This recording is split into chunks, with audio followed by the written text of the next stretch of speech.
Hello everybody, this is Havoc, and welcome to Planet Coaster 2. Today we'll be doing a guide on staffing and everything that goes along with it. It's been something that's been requested by my community in light of Mythalandria, this park right here.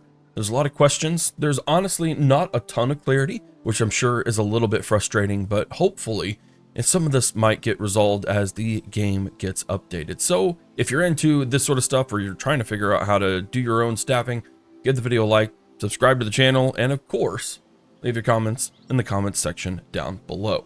Now, staffing honestly isn't all that complex, and I don't mean that in a negative way for those who are confused by it. It's simply that in Planet Coaster 2, especially I think compared to Planet Coaster 1, there's not a lot going on that you have to figure out. It's simply the logistics of understanding it all. So what I mean by this is let's take a look at Venus Blank. She's a lifeguard. She's currently looking for work. She's not in a staff zone. However, her morale is very happy. Her pay's fair, and she hasn't had a break scheduled today. We go over here to pay and morale, and right now this is very, very basic compared to what Planet Coaster 1 was like. Now, that's, to me, it's almost a negative because there's not a lot to go on in terms of what we need to do to make sure that they stay and they stay happy. Now we can assume, and that's essentially what I'm doing, is assuming what it takes to make them happy and kind of based on what you can do in Planet Coaster 1. But we can see she's very happy. She has a very happy morale. It's not going down. She's sufficient with her level of pay, which the higher you pay them, obviously, the more morale they're going to have. Her projected daily pay is $372, which ain't too shabby, but she doesn't have a break scheduled. So we'll get her thoughts on that. Right now, she's fine. However, she's off to get her break. She loves her job, pays about right. Nothing implies that she is increasing in her training or has a level of reason to want to increase her pay. And that's one of the biggest things that we have to remember here is that fair pay only affects morale. And the only thing that seems to limit morale is their ability to stay on a break and that they're paid well. So honestly, there's not a lot going on in terms of making them happy. You increase the morale either through fair pay or ensuring that they have a break. Now, the only reason why you wouldn't have a break is if by default it doesn't schedule them one, or for some reason if your staff room is overburdened and they literally cannot take a break during their scheduled hour. And that's what we're going to work on. But one of the last things I do want to mention here is that you can totally do everything here. This is one of the coolest things about the park in general that I really like is I could make zonable areas where everyone has matching uniforms, and that's pretty darn cool. So we get the idea of what Venus Blank is about. Next, we're going to look at our staff zones. So one of the things that is absolutely crucial is creating staff zones, so areas where your staff can reside. Otherwise, they're going to be wandering around everywhere, which isn't necessarily bad, but it can cause a reduction in morale if they are on one side of the park and their break is scheduled for a different side of the park. Plus, for me, keeping local ecosystems is just more efficient. So if we take a look down here, go to staff, and go to staff zones, you'll see that I currently have 6 zones. This park of Mythalandria is broken up into a Viking side and a Mythos side. So we have our entrances on each side, the beginning water zones on each side, and our coasters on each side. Now, this is one of the more complex things that I actually really do enjoy about Planet Coaster 2 because it gives us a ton of information that we can use to make informed decisions about our staff. So if I click on Mythos entrance, for instance, you can see it has a zonable area of 8,600 meters squared. We have a decently high prestige, scenery rating, guest popularity, our income, and then rides on the previous day. A lot of people are riding the teacup ride because it's the only one that's really available up on front. If we go here, we get a breakdown. This currently does not work. Just as a heads up, this is December 3rd of 2024. If this gets updated in the future or expanded for staff, we'll definitely readdress it. But right now, you cannot see the levels of staff, which is a big bummer because that means you essentially have to go into your whole staff schedule to figure out if someone's okay or not. However, what it does do is it gives us a breakdown of everyone that is inside of this zone at this current time. So you can see Rebecca Atkinson is looking for work. Carla is waiting for customers to serve. Crescendo Melodus 1 is looking for available staff building, looking for work, and looking for work. So we see our breakdown of staff that are currently there. We see the finances inside. So totally we're making $47,400 inside of here. Absolutely bonkers. Here is the two tabs that are the most important though. One, our rides and attractions. Average queue time and breakdown time is great. Shops and facilities is what we are more concerned about, at least in the Mythos entrance. So we can see here, we have 2 shops, 2 restrooms, 2 staff buildings, a workshop, a drink shop, and a souvenir shop. Why is this important? Well, we need to know how many people to fully staff our area well. And the only way to do that is to know how many shops and facilities and rides and attractions are in here. Now, one of the things that I will mention is I don't think, okay, the coaster's Medusa's Lair. I don't know why it doesn't have the teacup in here.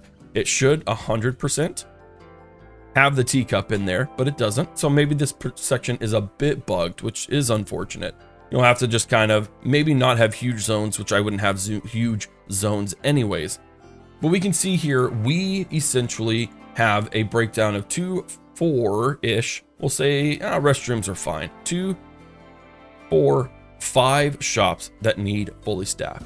Now for me, what I've just found to be useful is that 1, you can only give 1 break to your staff per day. That's all they need. As long as they get a break, they are good. But I do like to have everything fully covered, which means for each shop or facility, I like to have 2 people assigned to it per shop. So that means we need 2, 4, 5. We technically need 10 vendors to make this fully efficient. And as you can see right now, we don't have 10 vendors. So we need to make sure that that happens. And that's, we're going to apply to all of these. So if we were to go here, we will see that there are not quite as many things, but we do have some rides and things that need worked on. So let's go into our area. We can see right here, and let's go into our staff schedule by clicking that button. One of the cool things that we can do here is we can see a good breakdown of everything that's going on. So for instance, Rosalind Willingham has been assigned to the Little Pegasus. That is their only job, is the Little Pegasus. They have a break at 11 a.m. They are not currently assigned to a staff zone, which they don't technically need to be because they are assigned to a specific ride. However, one of the cool things that we can do is we could say, hey, go into a specific staff zone or specify a specific staff building. So we could say, hey, I want you to go into this staff building. So that means when they go on break, they will go into the Mythos entrance staff room. Why is that important? Because it does give them a very short walk to be able to have their break. The longer they have their break, the bigger morale boost they currently have, which makes them more effective and ensures that their morale stays high. Now, if we were to go into here, we can filter by a range of things. We can either do a staff zone, which I don't recommend doing. I do wish the schedule view was very different. For instance, I personally think that these should be color coded to whatever staff zone that you are assigning them to, instead of going here, which you can set different icons for different staff zones. It just doesn't work very well, in my opinion. And you can see when you hover over an assigned staff zone, it highlights. So why not just have that in the first place? It's one of my little gripes about the game that I don't really understand or enjoy about it. But nonetheless, you can assign by different categories. We can see all of the vendors that we have. We could go by staff zone. So if we were to go to our Mythos entrance, we can see that technically only 2 people have been assigned as vendors to the Mythos entrance. We could do it by building type or by building name. Now, we're not going to do any of that. That's a little too intense for me that I don't think is absolutely necessary. So for one thing, it just depends on your level of, I guess, intensity that you want, specificity, if that's what you want to do. For instance, we could say, hey, we need several more people in the Mythos entrance. We need more vendors. We technically need 8 more vendors inside of that entrance. Rebecca Atkinson, we could say, hey, I want you to attend all of the types. As long as you're just there, that's what matters. We're assigning you to the staff zone and we make sure that you have a break. Okay, that works for me. That's good enough. Carla Semper, same deal. Now what we could do is, okay, we need 4 people on food shops, because if we go back here to our staff zones and click on Mythos entrance, we have 2 food shops, which means we need 4 people. So we could assign them, and that wouldn't be a bad idea, perhaps, if you wanted to make double, triple sure that your food shops are always fully stocked and fully employed. However, I think with such a small area where all of our focus is for our vendors, it's not necessary. Now, I could see a benefit of doing that in the Mythos coaster area, where perhaps you're a little more spread out and you want your staff to be more focused in a certain area. So what we're going to do real quick is I'm going to drop in 8 more vendors, and I'm going to speed up Timelapse and assign them all so you can see kind of how I go about it. We need 8 vendors here. Let's get right on.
So that was relatively quick and simple. So essentially what we did is we made sure to assign everyone to the Mythos entrance. They only attend specific different shops, 2 for each type of shop.